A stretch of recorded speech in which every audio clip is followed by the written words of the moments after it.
What's up everybody and welcome back to the channel. Manchester United are back in action in the Premier League finally after a 3-week break. Matchday 32 up against Leeds United at Old Trafford. 8 p.m. kickoff tomorrow, and manager of Leeds is Daniel Farke. So, unfortunately, earlier on in the season, Man United did draw 1-1 at Elland Road in a game which ended up being Ruben Amorim's final game in charge of the club.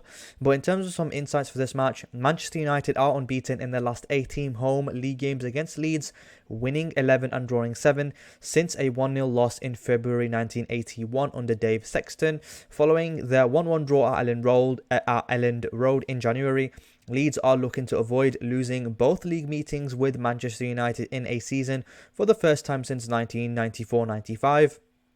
Manchester United have lost just one of their last 20 league games against Leeds, winning 12 and drawing 7, and are unbeaten in all 5 evening kickoffs against them in the Premier League, where they've won 3 and drawn 2, 7 p.m. or later, that is. And Manchester United have only lost one of their 14 Premier League games since Christmas Day, winning 8 and drawing 5, with only the league leaders Arsenal earning more points in the competition in this time with 31, and the United in that time have won 29. So we're on a decent run of form. We've only lost 1 in our last 14 Premier League games, which is decent, but that loss was a disappointing draw again, disappointing loss against Newcastle, where Newcastle were down to 10 men for the majority of the second half, but we weren't able to capitalize. So in terms of some Leeds recent form, Leeds United are coming away with a really good FA Cup quarter-final victory over West Ham, in which in regulation time the score was 2-2. It went to penalties and Leeds won 4-2 on penalties. So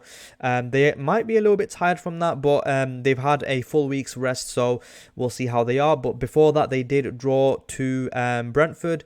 They drew to Crystal Palace as well. They beat Norwich City in the FA Cup in the fifth round. They lost to Sunderland. Unfortunately, they lost to City. They drew to Aston Villa away from home, and then before that they did beat Birmingham City in the FA Cup fourth round after 1-1 in regulation time, went to penalties, and Leeds beat Birmingham City on penalties 4-2. So they are coming in with a mixed bag of form in Leeds United. In terms of Leeds team news, I think they've got a couple of injuries. If I can see, they've got Okafor, who is doubtful for the game. Joe Rondon, Anton Stack, and Daniel James are all out with injuries, so they are going to be playing no part in this match, unfortunately for them. So in terms of Leeds United starting 11, this is how I think they're going to be lining up tomorrow. Darlow in net, of course. Justin, Bichel and Struch making up the back 3. Bogle, Tanaka, Ampadu and Goodmanson making up the 4 in midfield. Aronson in the kind of number 10 position, then Nemetra and Calvert-Lewin up front. So this is how I think Leeds United are going to be lining up. They do like to play with the 3 at the back. It can sometimes go into 5 at the back as well. So in terms of attacking, in possession, positional possession and heavy build-up, so Farke prioritises dominating the ball with structured positional play and high possession. They do have a flexible base shape, so usually, like I said, they are going to be lining up in the back 3 or back 5, but that can shift as well. So they shifted systems for stability, sometimes forming a back 3 in build-up. This is for the 2025-26 season, and the centre-backs dictate progression. So a build-up starts deep, with centre-backs heavily involved in circulation and tempo control, wide overloads and triangles, full-back, midfielder and winger, rotations create overloads to progress down the flanks, and finally controlled attacking rather than chaos. So compared to Bielsa ball, Leeds are more patient in their build-up play, structured chance creation rather than constant verticality. So in terms of defending without possession, they do like to sit in a compact mid-block as default, so more pragmatic than earlier system. Farke prioritizes shape and compactness to avoid being played through. Situational high press as well, pressing triggered in moments, bad touches, of course, wide areas rather than constant man-to-man pressing. Backline protection via extra defender as well, so tactical tweaks, added defensive numbers, back 3 or back 5, improving stability versus Premier League attacks, and narrow central protection, so focus on blocking central lanes, forcing opponents wide as well, more balanced than Bielsa era, still intense but less all-out pressing, greater emphasis on control and game management. So in terms of Leeds United star man, I'm going to say it's Calvert-Lewin. He's got 10 goals and 1 assist in the Premier League so far this season. I think he's a decent striker, good backup player as well. I think he's lively in the box, can be dangerous as well. So he's on a decent goal scoring run of form. I think, or he was scoring a couple goals earlier on in the season. I think they've dried up a little bit at the moment. So, but he is still to be one to be looking out for. So, in terms of Manchester United, we are coming away. Our last game was a 2-2 draw against Bournemouth. So unfortunately, we come away with that Bournemouth game with only a point. We took the lead twice, goals from Bruno Fernandes and a forced own goal put us 1-0 and 2-1 ahead. Bournemouth responded quickly each time, so Ryan Christie equalised after the opener, and then Harry Maguire was sent off from influencing a goal and conceding a penalty, getting sent off, and then a late penalty by Junior Krupi made it 2-2. He scored from the spot after the red card to level the game, and then Man United, we held on with 10 men and we survived heavy pressure late on, but it felt like if it was points dropped in the top 4 race, unfortunately. I think that Maguire getting sent off was a little bit unfortunate. It probably was the correct decision, but unfortunately we weren't able to hold on to that lead that we had, that 2-1 lead. It would have been really beneficial had we got that. It would have kind of cemented our top 4 chances even further.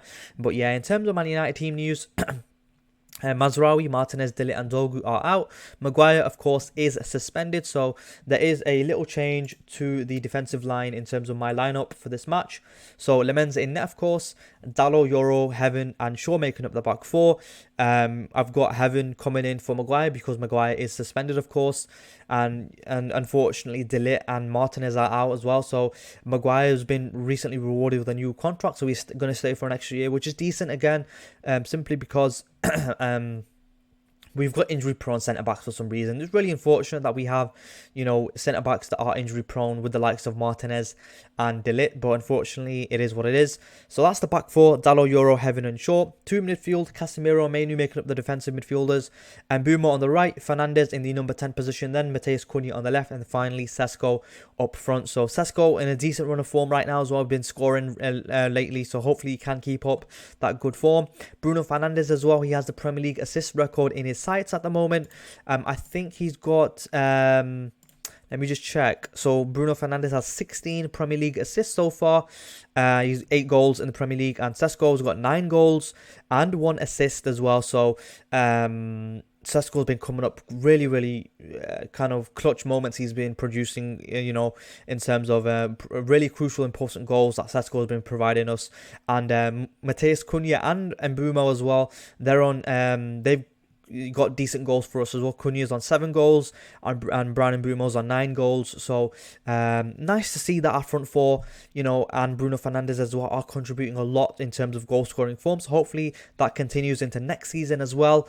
I think that Sesko, Mbeumo and Cunha revitalized our front line, and they've been really good in terms of putting up the numbers in terms of goals. Hopefully they can provide a couple more assists as well. And Bumo's only on 3 and Cunha's on 2, unfortunately, but it is what it is. And as long as the ball is hitting the back of the net, that's the most important thing. So in terms of how do you beat Leeds? So number 1, exploit the space behind Leeds' fullbacks. Leeds push wide aggressively. Quick transitions into those channels are key. Press Leeds' build-up play under Daniel Farke. They build short, force errors from the centre-backs and the pivot, so win midfield duels as well. So stop Leeds controlling the tempo. Physical positional dominance is crucial. Attack the box quickly as well. Don't overplay. So Leeds defend better when set fast. Direct attacks create more chances. And finally, stay compact defensively, prevent wide overloads and cutbacks, which are a major threat, Leeds threat. So of course, finally, I'm going to keep mentioning it as well. Clean sheet as well. If we can come away with a clean sheet, we're at home as well. We know we need to be keeping more clean sheets. We've only got 5, I think, so far this season. Sunderland, Newcastle, Man City, Spurs and Everton.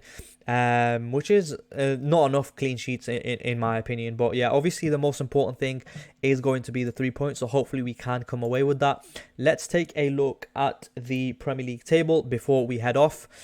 So obviously this round of fixtures, today's games have already happened. So Manchester City did win against Chelsea 3-0. Unfortunately for Arsenal, they did lose to Bournemouth yesterday. So the Premier League title race is going to be possibly going down to the wire here. If Manchester City do win against Arsenal at the Etihad next week, then I can see Manchester City kind of beating Arsenal to the league title, because Arsenal, they're going to be deflated after that defeat against Man City. I think the psychological effect that could have on them could be detrimental to Arsenal's title challenge. But yeah, personally, obviously, Arsenal and Man City, don't want either of them to win the league, but if I was to choose one, probably Man City, because I can't stand Arsenal fans, and it's been funny how long Arsenal have gone without a league title. I think the last league title was in 2003 or something like that, but it's been quite a long time since Arsenal last won the league, so hopefully that continues as well. I don't want Arsenal to be winning silverware, so I would much rather prefer Man City win the league. But yeah, unfortunately City are coming away with poor results. Nottingham Forest there, and then West Ham as well. So poor results for City in that time, but I think they've got that psychological advantage over Arsenal as well, because City did manage to beat Arsenal in the League Cup final at Wembley, so they have got that going for them. But yeah, in terms of Man United though, with a win we would move to 58 points. Possibly, obviously, we are tied on points with Villa. We need to be securing third place. I think third place in the Premier League is there to be taken. Hopefully we can kind of pick up that win against Leeds tomorrow and stretch our lead over Villa to 3 points, and then our lead over Liverpool to 6 points as well. But yeah, hopefully we can do that. I think finishing inside the Champions League space is now fifth place is going to be awarded a Champions League space as well. So hopefully we can kind of finish there in the Champions League spaces. Leeds United with a win would move to 36 points. They wouldn't be moving up in any league positions. Of course, we're not going to be moving any league positions up either. But what's funny is that Tottenham are on a absolutely barren run of form. They got De Zerbi in as well, and De Zerbi wasn't able to turn it around. They lost 1-0 to Sunderland today, so it'll be absolutely so funny if Arsenal bottom the league and then the Spurs get relegated as well. That would be so joke. Honestly, that'd be so funny. But yeah, I'm all for Tottenham getting relegated. I think that'd be so funny if they do. But yeah, we'll see how the relegation battle spices up with Roberto De Zerbi coming in. He wasn't able to get that new manager bounce. They lost to Sunderland today 1-0. But yeah, in terms of my score prediction for Man United Leeds, I am going for a 2-0 Man United win, with Bruno Fernandes and Sesko scoring both the goals. Hopefully we can come away with a win. Hopefully we can come away with all 3 points. Anyway, if you enjoyed this preview, leave a like, comment and subscribe, and I'll catch you after the match.